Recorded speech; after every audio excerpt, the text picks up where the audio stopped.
एक दुर्दैवी चित्र जे दिसतं, शिवजयंती सोहळा जेव्हा केला जातो तेव्हा महाराजांचा ट्रॅक्टरवर एक फोटो ठेवला जातो, एक पुतळा ठेवला जातो, समोर डिस्कोचे लाईट लावले जातात, डीजेच्या भिंती उभ्या केल्या जातात आणि फक्त ढना ढना ढना वाजवत कपाळाला चंद्रकोर लावली, दाढी वाढवली आणि गळ्यात प्रतिपश्चंद्र लेखे व वर्धिष्णुर विश्ववंदिता शाह सोनो शिवसैस्या मुद्रा भद्राय राजतेचं लॉकेट घातलं म्हणून महाराज आपल्या अंगात येत नाहीत.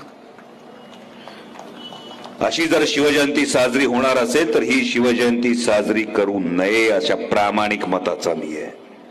जर शिवजयंती साजरी करायची असेल तर छत्रपती शिवाजी महाराजांच्या विचारांची जयंती करा, छत्रपती शिवाजी महाराजांच्या आदर्शांची जयंती करा. छत्रपती शिवाजी महाराजांनी जो एक महत्वाचं स्वप्न दाखवलं, म्हणजे संपूर्ण जगाच्या इतिहासाला पडलेलं कोडं आणि हिंदुस्थानच्या मातीला पडलेलं सुरेख स्वप्न म्हणजे छत्रपती शिवाजी महाराज.